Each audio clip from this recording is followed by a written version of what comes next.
Fala aí, Tropa 01, eu sou Thiago Iribarne, seu professor de Filosofia e Sociologia, e hoje, filosofia, política, ética, sobretudo ética, no nosso ambiente, no nosso tempo contemporâneo. Vamos começar aí sobre uma distinção básica, né? A questão de ética e moral. Não é um consenso, mas vou trazer aqui a divisão mais comum, né, no nosso tempo, no nosso dia a dia. Ética é uma disciplina.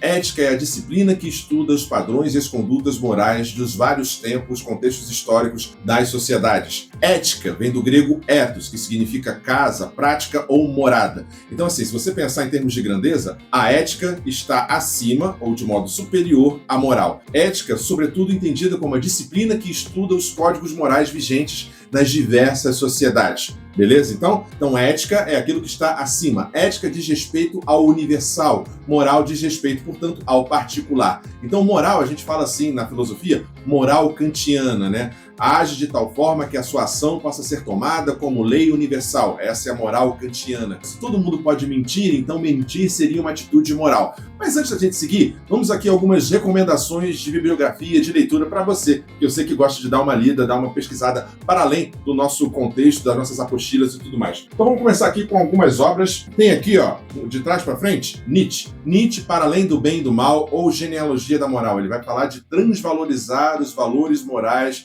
do contexto, sobretudo do contexto judaico-cristão. Nietzsche é uma boa recomendação para a gente estudar uma moral para além da moral judaico-cristã. Tem aqui a Genealogia da Moral de Nietzsche, recomendação, uma boa tradução aqui da editora Vozes. Tem aqui também o início de tudo, né, digamos assim, Ética a Nicômaco. Se diz que Nicômaco era o filho e também o pai de Aristóteles. Aqui a gente vai ver, ainda nessa aula de hoje, a diferença entre as várias formas éticas, né? Ética da virtude, a ética do dever, que é de Kant, e a ética utilitarista, pragmatista. Então tudo começa mais ou menos aqui, em termos ocidentais, etc., com Aristóteles, a ética a Nicômaco, a ética das virtudes. E a gente passa aqui por uma outra forma ética, que é a forma de Maquiavel, né? O príncipe de Maquiavel. A ética de fins e meios. O que importa é o ganho obtido, e aí, no caso aqui, o ganho obtido por esse líder, por esse principado, por esse governo. Então não importa muito a ética e a moral em termos coletivos, em termos de bem-estar comum, mas sim princípios para manter ou ampliar o poder do governo vigente, no caso aqui, o príncipe de Maquiavel. E por último, uma forma de ética diferente, que é uma ética mais metafísica, mais religiosa, que é a ética de Spinoza, Baruch Spinoza, que trata muito da ideia que o professor Clóvis de Barros fala muito, né? Aquilo que me alegra, aquilo que me entristece, paixões tristes, paixões alegres. O que é, portanto, ser um sujeito ético, um sujeito feliz, dentro de uma ética que resvala ali em princípios teológicos, metafísicos. Então, a ética de Spinoza é algo que fora desses três grandes grupos éticos que a gente vai ver ainda hoje. E aí já vamos fazer aqui uma distinção dentro do campo da moral de três palavrinhas muito importantes: moralidade, imoralidade e amoralidade. Já deve ter ouvido isso, né? E a gente pode começar também falando, pode resvalar na ideia de moralismo. Então vamos começar com essa ideia de moralismo. Moralismo, geralmente, é um indivíduo ou um grupo de indivíduos que entendem que o seu padrão moral, o seu padrão de vida ou de conduta moral é o melhor possível e quer impor isso ao outro. O moralista, em geral, ele se acha superior moralmente e quer impor ao outro um padrão moral. O moralismo é uma espécie de movimento de imposição de uma moral de um grupo de indivíduos sobre o outro, considerando essa moral como a moral correta. Exemplo: se eu sou contra o aborto, eu quero impor que o outro também seja contra o aborto. Se eu sou contra o uso de biquínis na praia para mulheres, eu também vou impor isso ao outro. E aí vamos pegar esse exemplo do biquíni para a gente discutir moral, amoralidade e imoralidade. Vamos supor que você, nós sejamos islâmicos, né? Pertencentes aí a uma das grandes três fés do monoteísmo, ou quais sejam cristianismo, islamismo e judaísmo. Cristianismo, islamismo e judaísmo. Os três grandes monoteísmos. No Islã, a questão do corpo, né? Dessa castidade, digamos assim, é muito valorizada. Então, por exemplo, vamos pegar aqui a questão da mulher na praia. A mulher islâmica na praia e no dia a dia não deve, não pode expor o seu corpo. Se ela nasce dentro de uma moral islâmica e ela aceita livremente essa moral islâmica, e aqui é um parênteses importante, não faz sentido falar de ética ou de moral se você não tem liberdade. A liberdade, assim como a vida em comunhão, a vida em sociedade, a vida comunal, são dois pressupostos para as questões éticas, políticas e morais, sobretudo éticas e morais. tem que haver uma relação com o outro e também liberdade. Voltando à questão da mulher islâmica, se ela livremente nasce nesse contexto de moral islâmica, de castidade, de preservação do corpo, e ela vai à praia com a sua burca, com a sua vestimenta que cobre o corpo, então ela está agindo dentro do padrão moral islâmico. Beleza? Se essa mulher vem para o Brasil e vê que as outras mulheres aqui do Brasil estão de biquíni, expondo seu corpo, e ela decide livremente rejeitar, nesse nosso contexto brasileiro, a moral com relação ao corpo islâmica e decide usar biquíni, ela vai ser julgada como imoral. Prefixo ali de não, de negação, tá? Imoral. A imoralidade é, portanto, a negação de um princípio moral e ela, ao não usar a burca, ao não cobrir o seu corpo, vai ser acusada de imoralidade. Ora, então sobra aí a amoralidade. O que seria essa amoralidade? É justamente a mulher brasileira. A mulher brasileira não pode ser julgada dentro dos padrões dos princípios morais islâmicos. Ela está fora, amoral, fora da moral. Outro exemplo de questão amoral é a criança. A criança é amoral. Você não vai julgar a criança porque ela está tocando o seu corpo, ela está tocando suas partes íntimas, ela falou um palavrão, ela, sei lá, lambeu a própria fralda, eu não sei o que ela fez, que você pode considerar imoral. Não se aplica a uma criança, porque ela está fora, ela não apreendeu, ela não internalizou os padrões morais. Ora, a mulher brasileira que usa biquíni, dentro do contexto da moral islâmica, está fora. Portanto, a mulher brasileira indo para a praia de biquíni é uma amoralidade e não uma imoralidade. Deu para pegar essa ideia? Bom, já vimos aí a distinção entre ética e moral, espero que você tenha anotado. Também vimos as questões de distinção entre amoralidade, imoralidade, imoralidade e moralismo também. Vamos aqui agora pegar os nossos 2 exemplos, na verdade vamos citar 3 aqui. Vamos começar falando aí dessas 3 distinções de possibilidades éticas, as 3 grandes maiores, os 3 grandes grupos. Quais sejam? Ética das virtudes. É o primeiro grande grupo, iniciado aqui na tradição ocidental por Aristóteles, em sua Ética Nicômaco, qual seja, todos eles pressupõem a cognição humana, a racionalidade humana, como aquilo que vai decidir, nortear e nos guiar na nossa ação moral. São, portanto, questões para sujeitos racionais. Voltando à questão da amoralidade, você não vai cobrar moralidade do seu cachorro, do seu gato, da sua calopsita. Ele não tem cognição, não tem razão humana. A ética das virtudes, o primeiro grande grupo de Aristóteles, pressupõe virtudes cardinais. São ali, salvo engano, 12 virtudes cardinais. A gente não vai entrar nisso agora. Mas teria ali coragem, temperança, prudência. E agir eticamente, segundo Aristóteles, é agir no justo meio dessas virtudes cardinais. Peguemos como exemplo a questão da coragem, né? A coragem estaria entre a sua falta e o seu excesso. Excesso de coragem, temeridade. Você vai se lançar ao mar para salvar alguém sendo que você não sabe nadar. Você cometeu uma temeridade, beleza? Excesso de coragem. Uma falta de coragem é a covardia. Além de não ajudar a pessoa que está se afogando, você vai lá e pega o celular e filma a pessoa para fazer um meme, sei lá o quê. Bom, além de covarde, você foi cretino, né? Foi canalha aí, mas enfim, tudo bem. Deu para pegar a ideia? A falta de coragem. Então, uma boa virtude, ou melhor, uma boa ação ética estaria no justo meio entre a falta e o excesso de determinada virtude. Uma outra forma ética seria a ética kantiana, a ética do dever, a deontologia de Kant, a ética do dever. E aí, se você quer saber se você está agindo dentro da ética kantiana, é preciso ou se sugere fazer 3 perguntinhas, 3 palavrinhas mágicas. A ética do dever kantiano também pressupõe a racionalidade.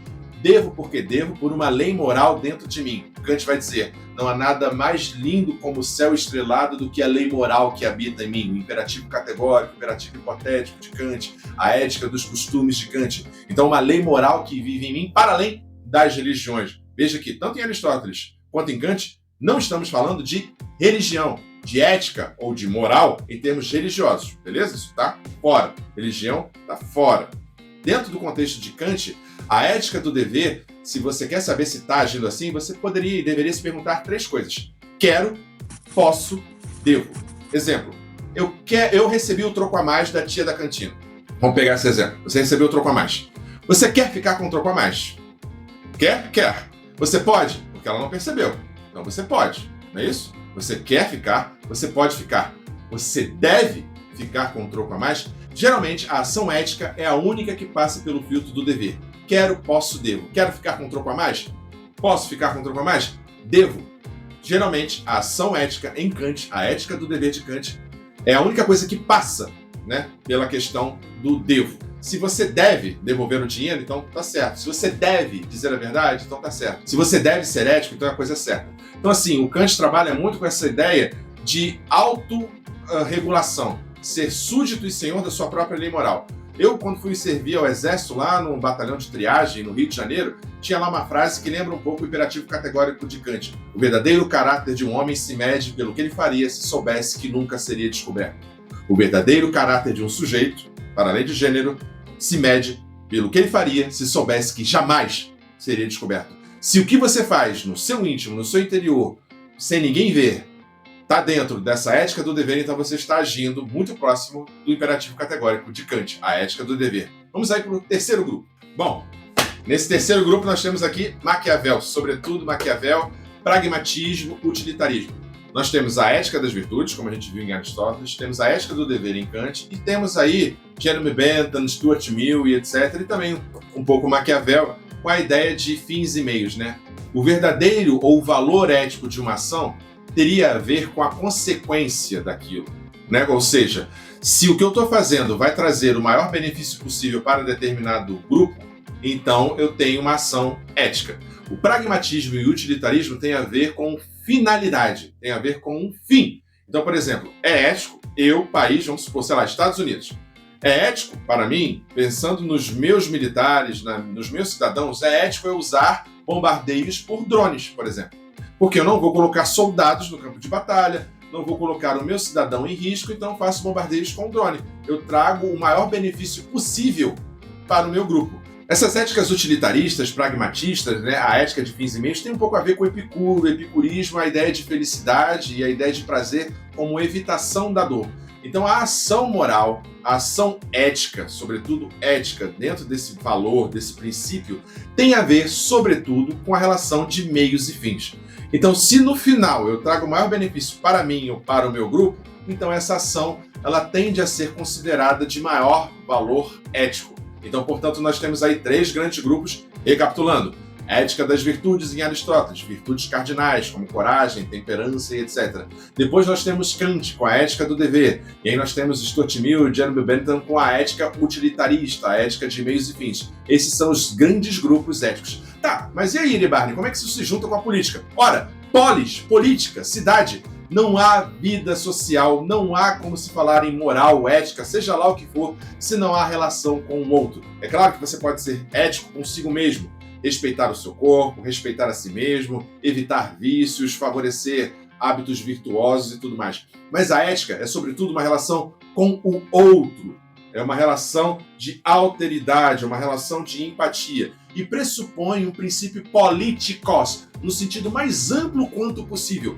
Não estamos falando aqui de uma parcela, um terço ou um quinto do que seja o entendimento geral de política, qual seja política partidária. Não se trata aqui de vermelho versus azul, de X versus Y, de líder A versus líder B. Não. A questão de ética e moral está para além disso. A questão política tem a ver com como você se porta na escola, como você se relaciona com seu amigo, se você segue o projeto político-pedagógico aqui do 01, se você se respeita na sua vila, na sua cidade. Isso é tudo política. Não restrinja, a não ser que a redação peça, a questão peça e tal, mas não restrinja a política partidária. A política partidária, partido X versus Y, diversos partidos que temos no Brasil e etc., é uma fração da política geral que diz respeito a polis, diz respeito à cidade. Então, portanto, princípios de normas culturais, de tempo, espaço, etc., ou seja, as normas morais que são estudadas pela disciplina da ética, são as questões que regem a vida social e política dos indivíduos. Então, não há política sem princípios morais, sem princípios de certo e errado, de bem e de mal, para além das religiões, beleza? Cuidado aí para não interligar questões morais com religião. A filosofia não faz isso, não pode fazer, porque religião está dentro do foro íntimo. A filosofia vai para a racionalidade, que seria algo mais universal, e também você deve evitar pensar ou correlacionar diretamente a questão da política com política partidária. Não, Política é você com seu vizinho, com seu amigo, aqui no Colégio 01, no seu condomínio, no seu bairro, na sua cidade, a camisa que você usa, se você é a favor dos direitos de pessoas LGBT, se você... Tudo isso é política. A música que você ouve, a blusa que você coloca, como você se posiciona no mundo, nas redes sociais. Então, política é no sentido geral, e aqui a moral como aquilo que rege dentro da cultura de determinado povo, situação, estado, etc. A moral é aquilo que de alguma forma ajuda, junto com a ética, que é a casa maior, a regular as relações políticas e sociais. Bom, pessoal, por hoje é só. Já falei pra caramba pra essa aula introdutória, foi pra lá de introdutória. Dá uma olhada aqui, pode voltar o vídeo, acelerar o vídeo, fazer suas anotações. Eu vou estar disponível no chat, nos nossos canais também. Vou estar disponível também nas nossas unidades aqui. É só procurar o professor Heribarno, seu professor de Filosofia e Sociologia aqui do 01, que eu vou estar disponível para tirar essas dúvidas e continuar o debate nas próximas aulas. É isso, pessoal. Um grande beijo, um grande abraço e bons estudos. Tchau, tchau. Valeu!